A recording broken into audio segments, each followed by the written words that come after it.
살아계신 하나님 감사를 드립니다. 새해 첫날 예배입니다. 성령 하나님, 우리의 건강한 몸을 주시고 우리의 건강한 영혼을 주셔서 이렇게 모여서 하나님께 예배 드릴 수 있게 해주신 은혜의 감사와 찬양을 드립니다. 살아계신 주님, 이 시간 새해 첫 설교입니다. 주의 성령께서 은혜 내려 주시옵소서. 말씀을 전한 저에게 지혜와 능력을 덧입혀 주시고 말씀을 듣는 사람들에게도 살아계신 하나님께서 함께하여 주셔서 분별력을 더하여 주시옵소서. 성령 하나님, 이 시간 말씀을 전할 때 하나님의 음성을 듣게 하시고 말씀을 전할 때 상한 심령들이 치유되고 회복되게 하여 주시옵소서. 말씀을 전할 때 살아계신 하나님의 은혜를 기억나게 하여 주시옵소서. 예수 그리스도의 이름으로 기도합니다. 아멘. 오늘은 먼저 새해 첫 예배에 시를 하나 읽고 시작하겠습니다. 제목, 이런 사람 되고 싶소. 이영길 목사님입니다. 이런 사람, 풀숲 깊은 곳에 이름 없이 피어있는 야생초 같은 사람, 초라하지만 나만의 색깔 향기로 자랑스럽게 하늘 향해 살아가는 그런 사람이 되고 싶소. 이렇게 살고 싶소. 나뭇잎 다 떨구고 외롭지만 곧바르게 서 있는 겨울나무처럼 가진 것 다 나누고 받은 알몸 그대로 아무리 덥고 장식해도 허풍 떨고 자랑해도 나는 나인 것을 나만의 자리에 진솔하게 서서 그분만이 알아주는 사람으로 그렇게 살고 싶소. 이 시처럼 저도 올해는 이렇게 이런 사람이 되었으면 좋겠다는 뜻으로 한번 이 시편을 선택해 보았습니다. 자, 오늘 시편 23편 말 가지고 하나님의 은혜의 말씀을 나누도록 하겠습니다. 이 시편 23편은 너무나 유명한 시편이라서 우리가 더 이상 설명은 필요 없을 것 같습니다. 저희 가정 예배 때도 늘 이 시편 23편을 늘 암송하고 묵상하고 좋아하는 그런 시편입니다. 시인들은 시를 쓸 때 시상을 상상한다고 합니다. 가령 나무를 보면서 사계절을 지나가는 그 나무를 사람의 사계절, 인생의 사계절로 비유해서 시를 쓰듯이 지금 다윗은 하나님을 목자로 자기를 양으로 비유하면서 그렇게 시를 기록했습니다. 자, 우리 여기서 질문 한번 해봅시다. 시편 23편은 다윗이 어떤 환경에서 기록했을까요? 평안할 때 기록했을까요? 아니면 힘들 때 아주 위험한 고난 가운데 썼을까요? 답은 4절에 있습니다. 4절에 보면 다윗은 지금 내가 사망의 음침한 골짜기라도 다닐지라도 라는 그 9절에 보면 다윗은 지금 목숨이 아주 위태로운 그런 상황에서 이 시편을 기록했습니다. 자, 지금 이 시편을 전체적으로 분석하면 4절은 다윗이 지금 위험한 고난에 처해 있는 현재, 그리고 1절과 3절까지는 지난 과거, 그 다음에 5절, 6절은 미래를 향해서 다윗이 시를 기록했습니다. 자, 본문으로 들어가도록 합시다. 시편 23편 1절, 우리 다 같이 잘 외우는 말씀이지만 한 목소리로 다 같이 읽어봅시다. 여호와는 나의 목자시니 내가 부족함이 없으리로다. 1절의 다윗은 먼저 하나님의 이름을 기록하며 하나님에 대한 신앙 고백을 합니다. 그러면서 하나님을 목자로 비유합니다. 그러면서 자기는 양으로 그렇게 비유합니다. 자, 그래서 다윗은 지금 1절에서 과거에 하나님께서 험한 강야 같은 인생길에서 하나님께서 자기를 보호하시고 인도해 주신 것을 기억하면서 지금 신앙 고백을 하고 있습니다. 자, 여러분, 목자 하면 어떤 생각이 떠오릅니까? 아무것도 안 떠오릅니까? 저는 교회 벽면이나 아니면 기독교 서점에 가면 예수님이 어린 양을 가슴에 하나 안고 또 막대기를 짚고 많은 양떼들을 푸른 풀밭에서 인도하고 계시고 또 보호하시는 그런 이미지가 떠오릅니다. 저는 양을 키워본 적이 있습니다. 몇 달 동안 한 6개월 정도 양을 돌보고 키워본 적이 있습니다. 강원도에서 한 6개월 정도 키워보다가 그 다음에 제가 영국 가서 영국에 가보니까 깜짝 놀랐습니다. 왜냐하면 영국에는 사시사철 풀들이 엄청나게 많이 있습니다. 그래서 영국 양들은 1년 사시사철 동안 풍성하게 풀을 뜯어먹고 거긴 또 펜스를 쳐놓아 가지고 양들이 사나운 짐승들로부터 완전히 보호돼서 물 걱정, 풀 걱정, 짐승 걱정 없이 양들은 푸른 초장에서 아주 잘 먹고 잘 쉬고 있는 모습을 보았습니다. 그래서 저는 또 미국 가서 양들도 또 많이 보게 되었습니다. 제 친구 중에 미국 친구 중에 브렌트라는 친구가 있는데 이 친구는 고등학교 선생님입니다. 같은 교회에 우리가 다녔는데 백인입니다. 우리 큰딸 루와 그 집 딸 미아와 같이 친구라서 그 집에 우리는 자주 방문해서 우리는 한국 음식 불고기하고 잡채를 갖다 나르고 그 사람들은 피자도 해주고 양고기도 가끔씩 또 이렇게 구워주고 해서 같이 먹으면서 친하게 교제를 했습니다. 그 브렌트는 양을 한 100마리 또 키우고 있었습니다. 양사에 100마리 정도 양이 있었는데 아침에 문을 열어주면 양들은 목초지로 가서 스스로 풀을 뜯어먹고 그곳에 있는 물도 마시고 저녁이 되면 또 양사로 돌아와서 그렇게 편안하게 지내는 모습을 보았습니다. 그런데 우리가 지금 알고 있는 제가 경험한 그런 목자와 양은 이 이스라엘 목자와 양은 완전히 다르다고 합니다. 이스라엘 목자는 이스라엘의 풀이 사시사철 풍성하지 않다고 합니다. 그래서 목자는 양들을 위해서 풀을 찾아서 이곳저곳으로 이동하면서 그렇게 산다고 합니다.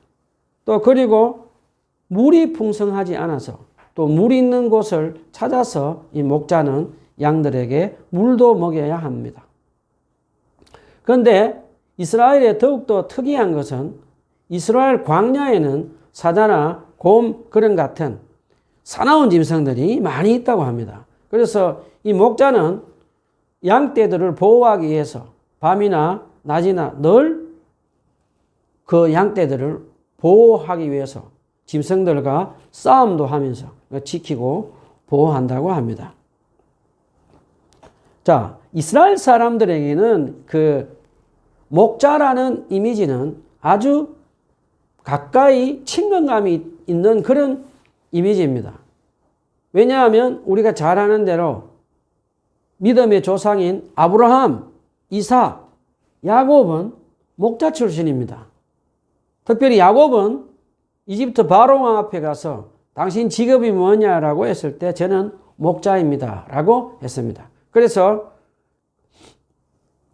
요셉은 바로 왕에게 아버지가 목자이니 그 양들을 먹일 수 있는 목초지가 풍성한 고센 땅을 주십시오라고 해서 그곳에서 머물면서 양떼를 키우면서 그렇게 살았던 그 역사도 우리가 알 수 있습니다.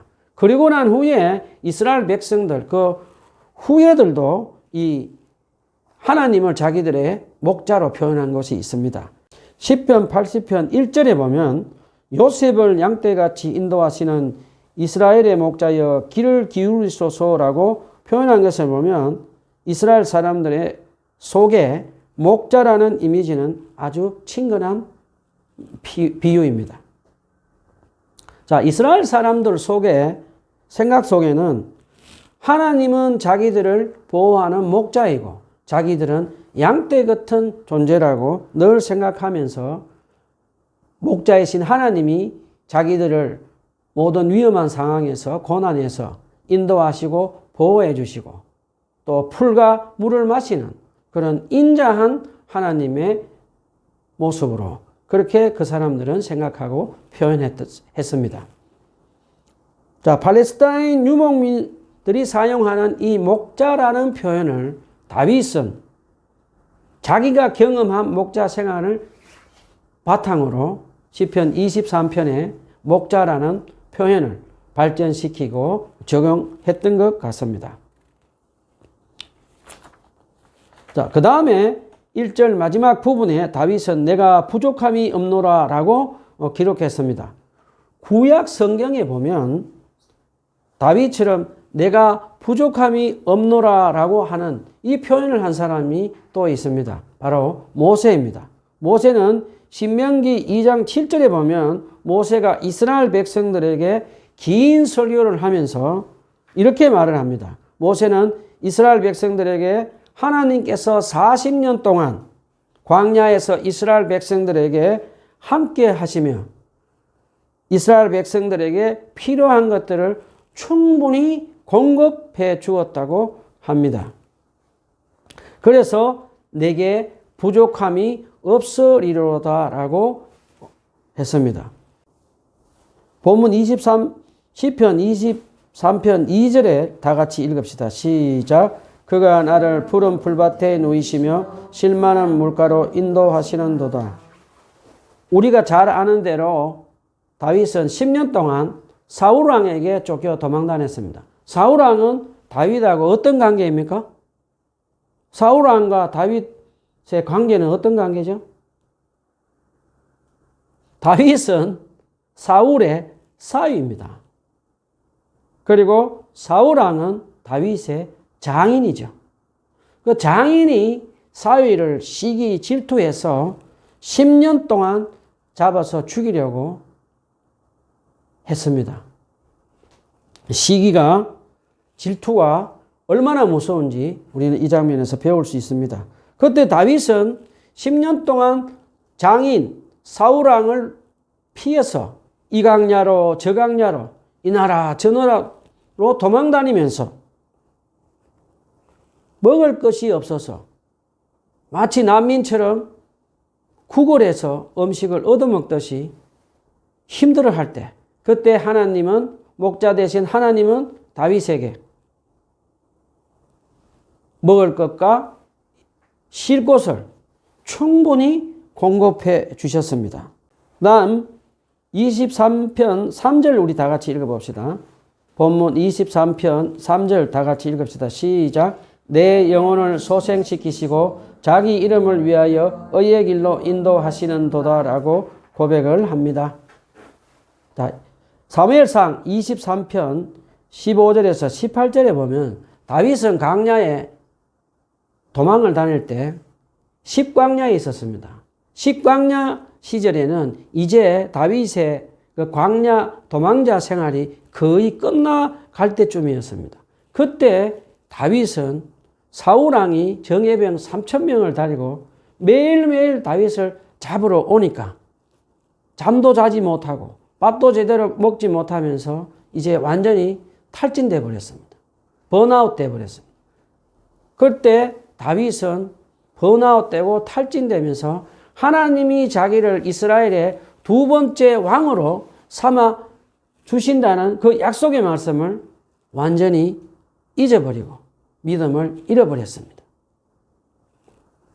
그때 목자이신 하나님은 친구 요나단을 보내서 다윗을 위로하면서 이스라엘의 두 번째 왕으로 삼아 주시겠다는 그 하나님의 약속의 말씀을 다시 한번 믿게 하고 그의 지친 육신과 영혼을 다시 소생시키고 회복시켜 주셨습니다. 다윗은 또 이제 왕이 되어서 8명의 정식 부인과 첩들과 많은 여자들을 데리고 있었습니다. 그런데 다윗은 욕심을 억제하지 못하고 충성스러운 부하 우리아의 아내 밧세바를 빼앗아서 간음을 하는 큰 죄를 짓고 말았습니다. 그때 하나님은 나단 선지자를 보내서 다윗을 질책합니다. 그때 나단 선지자의 질책을 받은 다윗은 어떻게 행동합니까? 다윗은 그 자리에서 바로 하나님 앞에 꿇어 앉아서 자기 죄를 회개하는 장면이 나옵니다. 다윗이 하나님 앞에서 그렇게 큰 죄를 지었음에도 불구하고 하나님께 용서받을 수 있었던 것은 자기 체면과 고집스러움을 버리고 자기의 죄를 정직하게 사람들 앞에서 하나님 앞에서 죄를 회개하는 장면 때문에 그 모습을 보고 하나님은 다윗의 죄를 용서해 주셨다고 저는 그렇게 믿습니다. 자, 보통 구약 성경에 보면 선지자들이 왕들에게 나타나서 왕들이 잘못한 것을 지적하면 보통 왕들은 자기 왕이라는 체면 때문에 부하들 앞에서 자기 잘못을 회개하지 않습니다. 그 대표적인 경우가 사울왕 같은 경우겠죠. 그런데 다윗 왕은 자기 왕이라는 체면도 버리고 부하들이 옆에 있음에도 불구하고 그가 죄를 지었을 때는 하나님 앞에 무릎 꿇고 정직하게 회개하는 그런 모습을 보여줍니다.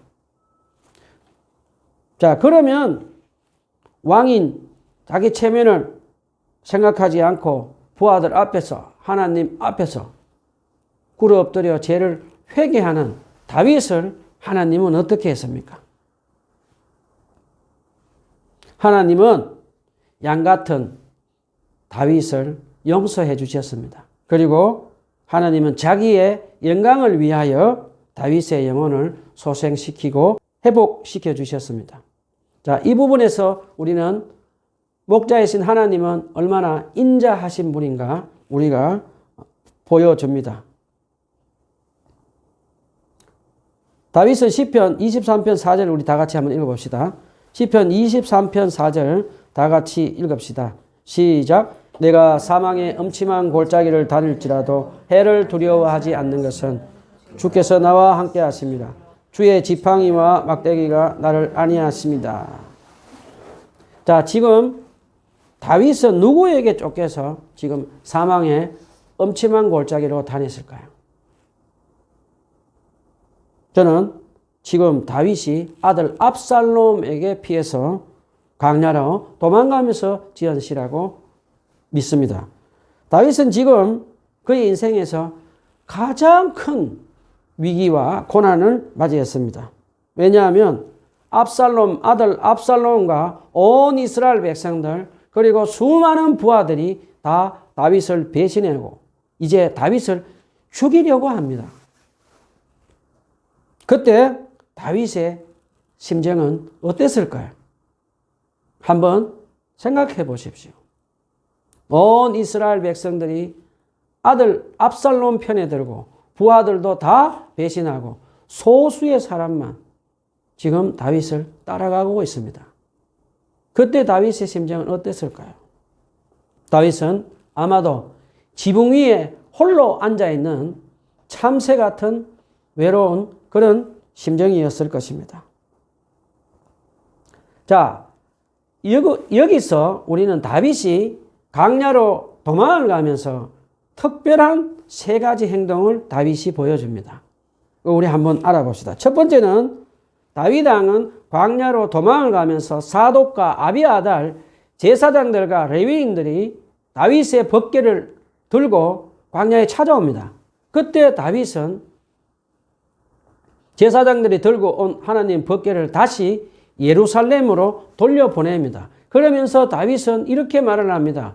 내가 하나님의 은혜를 입고 하나님의 뜻이라면 내가 다시 예루살렘으로 돌아갈 것이고 하나님의 뜻이 아니면 아니더라도 나는 하나님 뜻에 순종한다라고 하면서 그 모든 것을 하나님께 맡기는 그런 모습을 보여줍니다.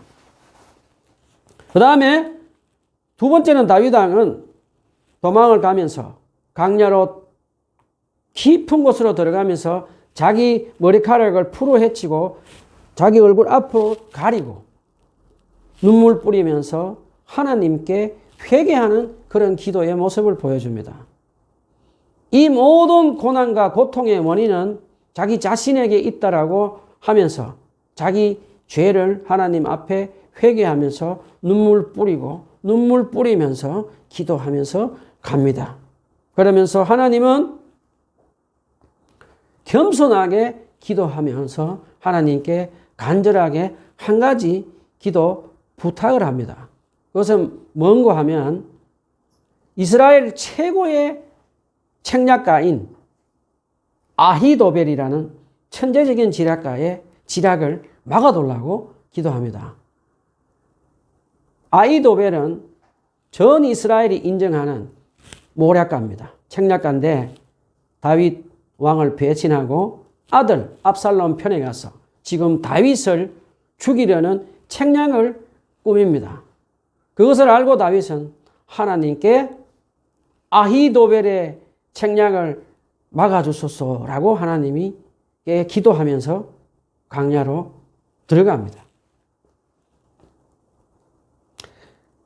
기도를 다 마치고 난 후에 다윗은 우리에게 아주 특이한 모습을 보여줍니다. 시편 3절 5절에서 6절에 보면 세 번째 다윗 왕은 하나님께 눈물뼈로 겸손하게 기도하고 난 후에 전쟁 중에 도망가면서 텐트 안에 들어가서 잠을 자고 일어나는 그런 모습을 보여줍니다. 그러면서 시편 3절 6절에 보면 잠을 다 자고 일어난 다윗은 이렇게 고백합니다.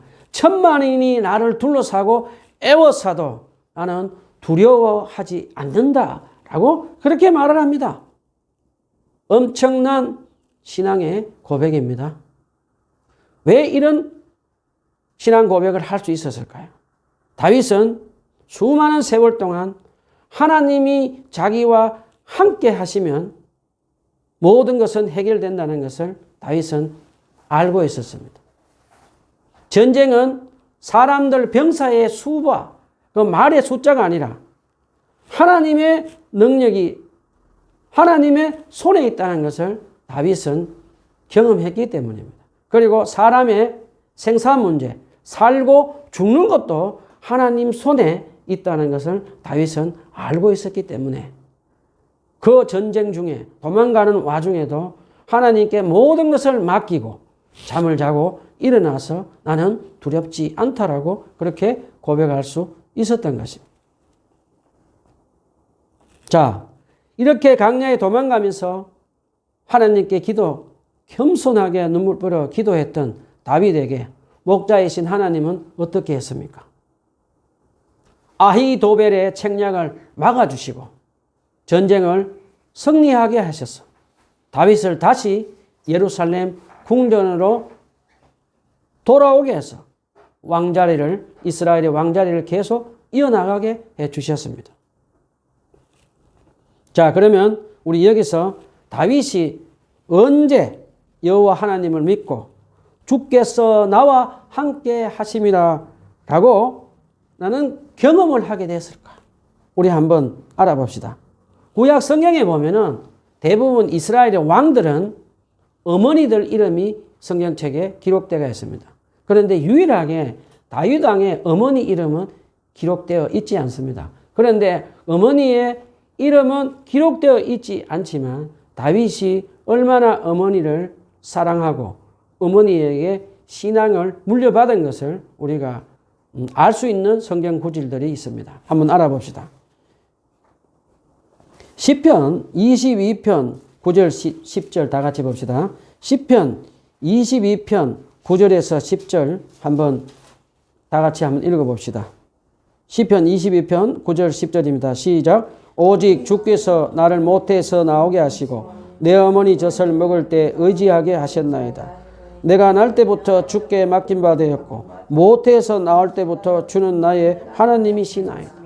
자, 이 말씀을 묵상해 보면 다윗의 어머니는 겸손한 믿음의 사람이었습니다. 그리고 다윗은 모태에서부터 하나님을 알게 되었고 그 어머니를 통해서 또 태어나서도 그 어머니로부터 하나님을 알게 되었습니다. 이 구절들을 계속해서 묵상해 보다 보면 다윗의 어머니는 다윗을 임신했을 때부터 하나님께 기도하고 또 태어났을 때도 하나님의 말씀을 가르치고 기도했던 그런 겸손한 하나님의 여종이었다라는 것을 우리가 알 수 있습니다. 그 다음에 시편 86편 16절에 보면 시편 86편 16절에 보면 내게로 돌이키사 내게 은혜를 베푸소서 주의 종에게 힘을 주시고 주의 여종의 아들을 구원하소서라고 합니다.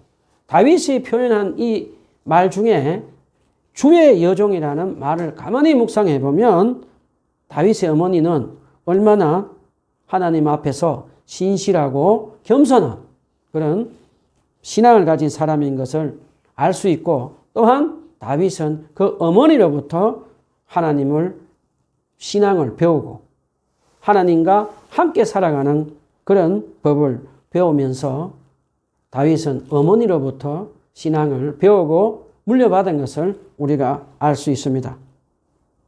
자, 그럼 여기서 또 하나 질문해 보겠습니다. 다윗은 그러면 언제 성경에 등장하죠? 평아? 언제 성경에 등장하죠? 처음으로 등장하죠?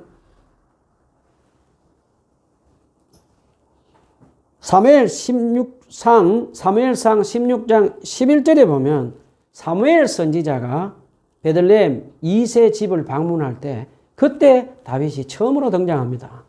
사무엘 선지자가 하나님의 이스라엘의 두 번째 왕으로 기름 부을 2세 자식이 있다라고 듣고 이제 2세 집에 와서 아들들을 다 데려오라고 합니다. 그런데 2세는 7 아들만 데려오고 막내 말째 저 밭에서 양을 치고 있는 막내 다윗은 데려오지 않습니다. 그런데 하나님은 2세가 그 아들을 데려오지 않음에도 불구하고 끝까지 사무엘 선지자를 시켜서 저 초라한 목자 막내 다윗을 데려오게 해서 하나님은 이스라엘의 두 번째 왕으로 삼으신다는 약속의 징표로 다윗의 머리에 기름을 부어주십니다. 자, 한 가지 우리 여기서 질문해 봅시다. 그 아버지 이새는 왜 막내 다윗을 사무엘 선지자가 앞에 데려오지 않았을까? 저는 다윗의 7명의 형들과 막내인 다윗은 이복 형제라고 그렇게 생각합니다. 왜냐하면 아버지가 자식들을 다 데려와야 되는데 이 막내 다윗을 데려오지 않았다는 것은 정상적이지 않습니다. 우리가 잘 아는 대로 구약에 보면 요셉이 시기 질투하던 그 형들이 요셉을 노예로 팔았을 때 그때 그 형들과 요셉은 배다른 형제였습니다.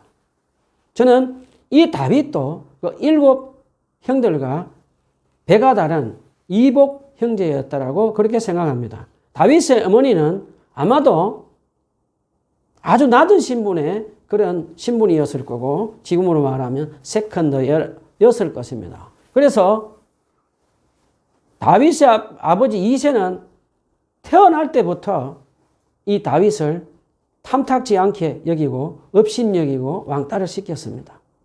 다윗의 아비 이새는 이 다윗을 있어도 그만 없어도 그만 그런 존재로 업신여기면서 왕따를 시키면서 키웠습니다.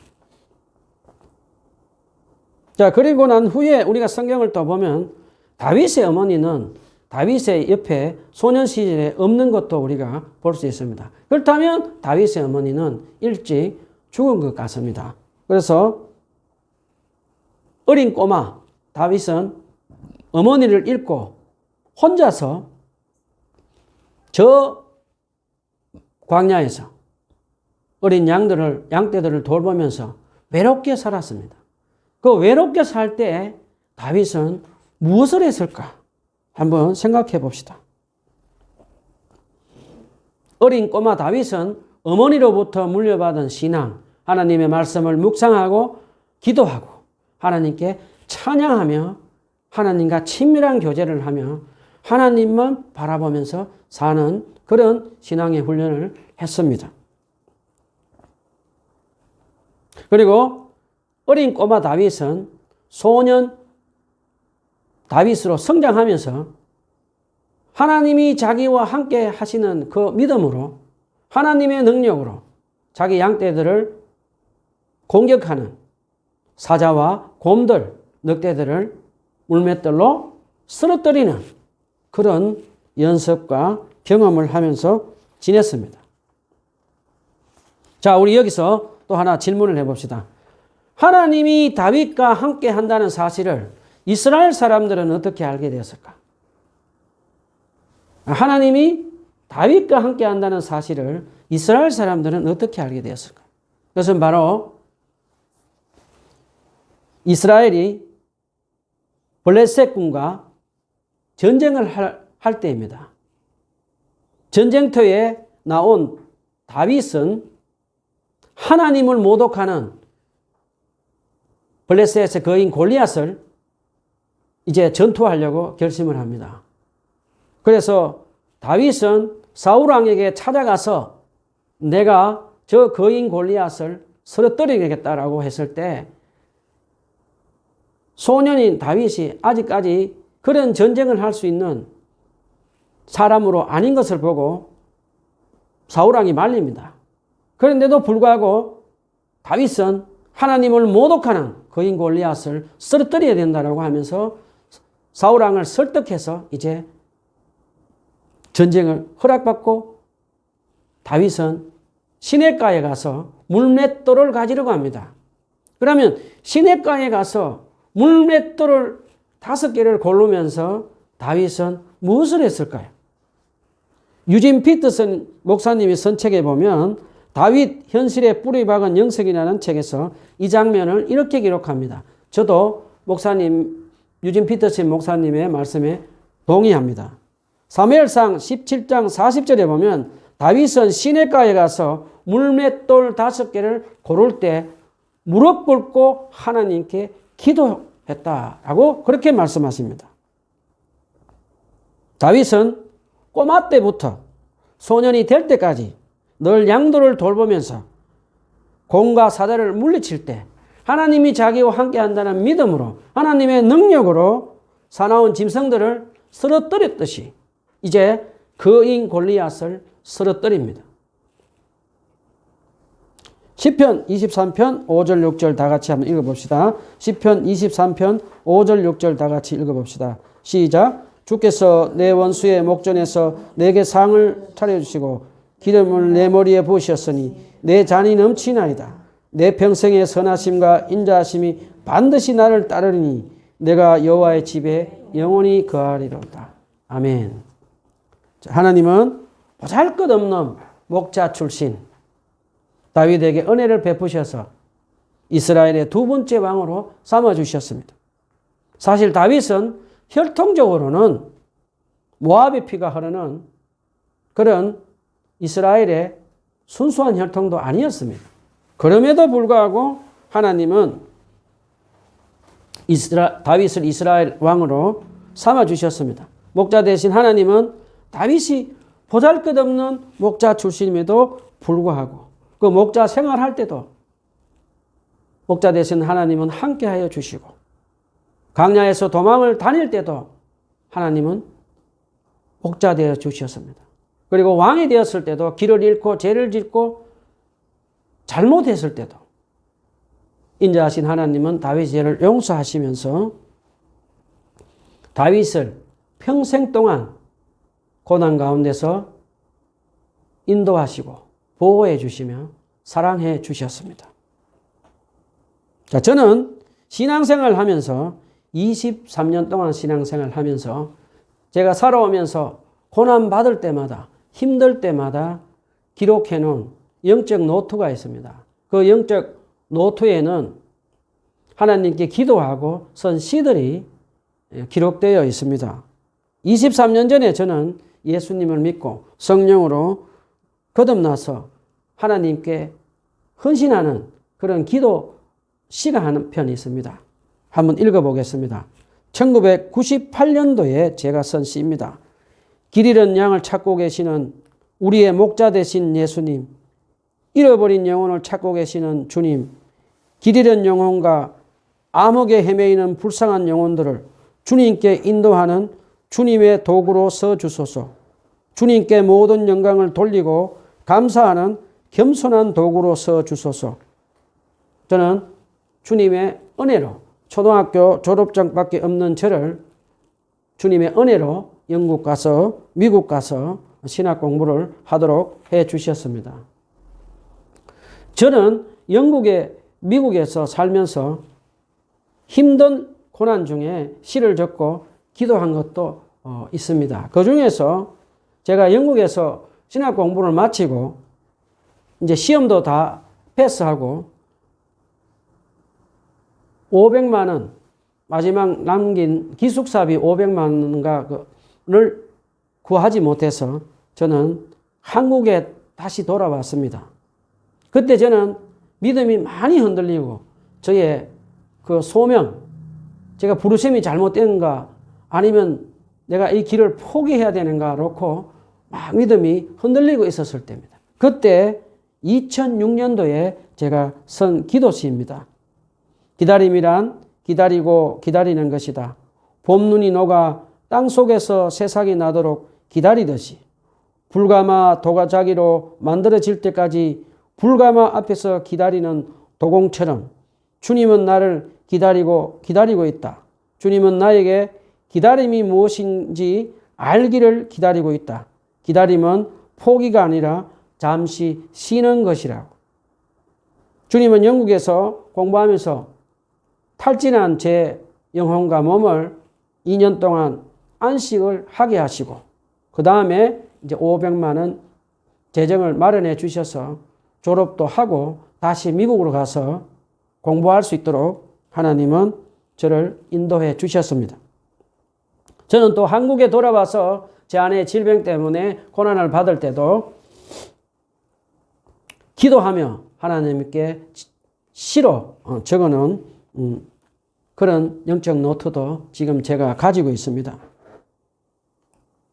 저는 제가 인생을 살아가면서 가장 힘들고 어려울 때 한 번씩 이 영적 노트, 고난 가운데서 하나님께 기도하며 시를 적었던 것 같다. 그것을 바라보면은 하나님께서 고난 가운데서 저를 사랑하시고 고난 가운데서 저를 보호하시고 인도해 주신 목자 되신 그 선한 목자 되신 예수님의 은혜를 가슴에 위로를 받고 다시 감사하며 신앙생활을 계속할 수 있었습니다. 여러분 잠시 과거에 우리가 강야같이 험한 인생길에서 선한 목자 되신 예수님께서 저와 여러분을 사랑하시고 고난 가운데 우리를 보호하시고 인도해 주신 것을 한번 기억해 봅시다. 선한 목자 되신 주님께서 과거에 저와 여러분을 청소년기 때에도 청년기 때에도 성인기 때에도 또 노인 때에도 예수님은 저와 여러분을 사랑하시고 고난 가운데서 인도하고 보호해 주셨습니다. 그리고 우리가 양처럼 길을 잃고 믿음을 잃어버리고 죄를 지었을 때도 선하신 목자 예수님은 우리를 사랑하시고 고난 가운데서 우리를 인도하시고 보호해 주신 것을 우리는 기억할 수 있습니다. 선한 목자 되신 우리 주님은 우리가 겪고 있는 지금 코로나19 팬데믹 고난 가운데서도 우리를 사랑하시고 보호하시고 인도해 주시는 것을 믿으시기 바랍니다. 앞으로 우리의 미래의 노인이 되었어도 육체의 죽음 이후에도 선한 목자 되신 예수님은 우리를 품으시고 영원히 함께 해주실 그 선한 목자 되신 예수 그리스도의 말씀을 믿고 기도하며 예수님만 따라가는 저와 여러분이 됩시다.